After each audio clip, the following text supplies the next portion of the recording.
Welcome students. Given problem के मुताबिक कुछ इन्फॉर्मेशन इस तरह से बताई जा रही है कि टू कार्स जो कि एक दूसरे की तरफ मूव कर रही हैं। जैसे यहाँ पर हम कह सकते हैं कि ये ए कार है और ये हमारे पास है जी बी कार, और ये एक दूसरे की तरफ मूव कर रही हैं, जबकि इन दोनों कार्स के दरमियान जो डिस्टेंस है ये है जी 600 किलोमीटर का। ठीक, यहाँ पर मैं ये कलर्स जो हमने ग्रीन कलर किया है, लाइट ग्रीन कलर, ये यहाँ पर मैं रिप्रेजेंट कर रहा हूँ कि ये मेरे पास जो है ये क्या है जी 600 किलोमीटर का डिस्टेंस शो हो रहा है। ठीक, इसी तरीके से अब मैं ये कहता हूँ कि जिस वक्त इनकी स्पीड के हवाले से भी हमें बता दिया गया है कि जो स्पीड ऑफ ए कार है, ठीक, फ़र्ज़ करते हैं ये एक्स है और स्पीड ऑफ बी कार जो ये हमारे पास वाई है, तो इन दोनों में जो डिफरेंस है वो भी बता दिया गया कि वो 6 का है। इसका मतलब है कि इन दो में से कोई एक कार की स्पीड ज़्यादा है, और कितनी ज़्यादा है, वो दूसरी कार से 6 जो है वो किलोमीटर जो है वो ज़्यादा तेज़, यानी 6 किलोमीटर पर आवर जो है उसकी रफ्तार उससे ज़्यादा तेज़ है। ठीक, ये बात आप समझ गए हैं। यहाँ पे चूंकि एक्स और वाई दोनों स्पीड को रिप्रेजेंट करें इसलिए मैंने 6 के साथ किलोमीटर पर आवर नहीं लिखा। अंडरस्टूड बात है कि ये इनके सेम यूनिट्स हैं। ठीक, और प्लस अब देखें इसमें हमें जो इन्फॉर्म किया जा रहा है वो इस तरह से है कि जिस वक्त 4.5 आवर्स पास हो जाते हैं यानी गुजर जाते हैं, तो अब इन दोनों कार्स के दरमियान जो डिस्टेंस रह जाता है, फ़र्ज़ करें ये ए कार है और ये बी कार है, अब इन दो कार्स के दरमियान जो डिस्टेंस बच जाता है वो है जी 123 किलोमीटर का, 123 किलोमीटर का। और अब अब ये एक दूसरे से 123 किलोमीटर के फासले पर, इसका मतलब है कि स्टार्टिंग पर 600 किलोमीटर था डिस्टेंस, इन्होंने 123 जो है यानी 4.5 आवर्स में, 4.5 घंटे में इन्होंने कितना सफ़र तय किया वो हम कैसे फाइंड कर सकते हैं। वो हम इस तरह से फाइंड करेंगे कि 600 में से 123 माइनस करेंगे तो ये हमारे पास 477 आ जाती है वैल्यू। इसका मतलब है कि इन्होंने, इन दोनों कार्स ने जो कंबाइंड डिस्टेंस कवर किया है, या इसको मैं कह सकता हूँ जो टोटल डिस्टेंस कवर किया है वो कितना किया है, ये 477 किलोमीटर का किया जी। ठीक है, यहाँ पर डिस्टेंस लिख देते हैं ताकि आपको याद रहे। अब देखें इसमें बेसिकली हमारे पास जो फार्मूला होता है स्पीड का, जब हम स्पीड की बात करते हैं या वेलोसिटी की, चूँकि अगर स्ट्रेट लाइन में है तो स्पीड और वेलोसिटी में कोई फ़र्क नहीं होगा।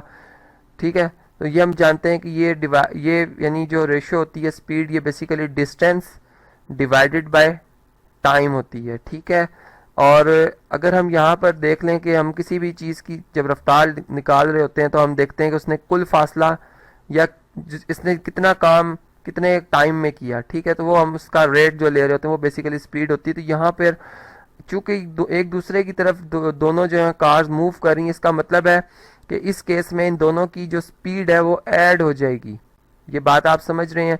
तो इस वजह से यहाँ पर मैंने जो 477 डिस्टेंस लिखा वो कंबाइंड लिखा है, इन दोनों का इकट्ठे मिलकर जो इन्होंने डिस्टेंस कवर किया है। ठीक, तो इसलिए यहाँ पर हम लिखेंगे 477, और दोनों का जो टाइम कंज्यूम हुआ एक दूसरे के, यानी एक दूसरे से अब इनका जब फासला 123 किलोमीटर रहा तो इन्होंने ये 4.5 आवर्स के बाद ऐसा हुआ है। ठीक, तो इसका मतलब है कि हम 4.5 से इस नंबर को डिवाइड करेंगे, और आफ्टर डिवीजन अगर हम देखें तो हमारे पास जो स्पीड है यानी कंबाइंड स्पीड होगी, तो इसमें हम इन दोनों को एक्स और वाई को क्या कर रहे हैं जी, ऐड कर रहे हैं।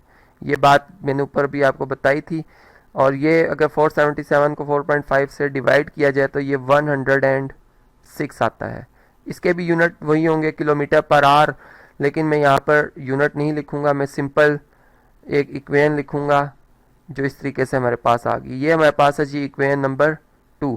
अब हमने इन दोनों इक्वेशंस को क्या करना है जी, सिलेक्ट करना है, और इनकी मदद से अब हम इनको एक मैट्रिक्स फॉर्म में लिखेंगे, और फिर जो है वो इसका जो हमारे पास जो हमारे पास का तरीका होता है जी, जिसमें क्रैमर रूल्स भी आता है, मैट्रिक्स इन्वर्जन मेथड भी आता है, हम वो अप्लाई करेंगे। ठीक, तो सबसे पहले हेडिंग बनेगी जी इन मैट्रिक्स फॉर्म। ठीक है, और ये किस तरह से बनेगी जी, इसमें हम सबसे पहले कोफिशिएंट मैट्रिक्स बनाते हैं, यानी 1 1 और -1 और 1 आएगा। फिर हम वेरिएबल वाला जो मैट्रिक्स है वो बनाते हैं जो कि कॉलम मैट्रिक्स बनेगा। ठीक है, और इसी तरीके से यहाँ पर हमारे पास एक कांस्टेंट मैट्रिक्स बनेगा जिसमें सिर्फ कांस्टेंट्स आएंगे। अब ये हमारे पास जो है इसको हम जो कोफिशिएंट मैट्रिक्स होता है इसको ए से रिप्रेजेंट करते हैं, ये एक्स को, इसको बी से। लेकिन चूंकि मैं क्रैमर रूल से इसको सॉल्व करूँगा तो इसलिए मुझे यहाँ पर बी और एक्स की ज़रूरत नहीं पड़ेगी। यानी एक्स चूँकि हमने फाइंड करना है, यहाँ पर मैं सबसे पहले जैसे कि आपको बताता आया हूँ कि सबसे पहले हम डिटर्मिनेंट फाइंड करते हैं और देखते हैं क्या हमारे पास फिजिबिलिटी भी बनती है कि इस इक्वेशन का, इन इक्वेशंस का जो है वो सोल्यूशन पॉसिबल है या नहीं। तो इस तरह 1 1 से मल्टीप्लाई होगा 1 आएगा, जबकि 1 -1 से मल्टीप्लाई होगा -1 आएगा और फार्मूले का माइनस मल्टीप्लाई होकर प्लस हो जाएगा। इसी तरीके से 1 + 1 2 है जो कि 0 के इक्वल नहीं है। हम ये कह सकते हैं कि सोल्यूशन जो है वो इस प्रॉब्लम का सोल्यूशन जो है वो क्या जी पॉसिबल है।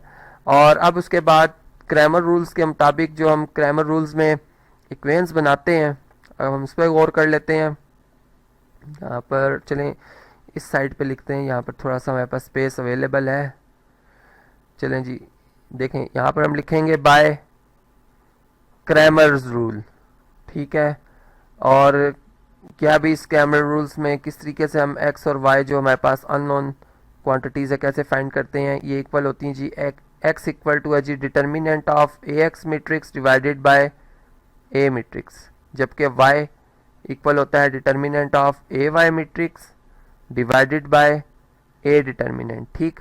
अब आप देखें कि हमारे पास जो ए एक्स डिटर्मिनेंट है वो कैसे बनेगा।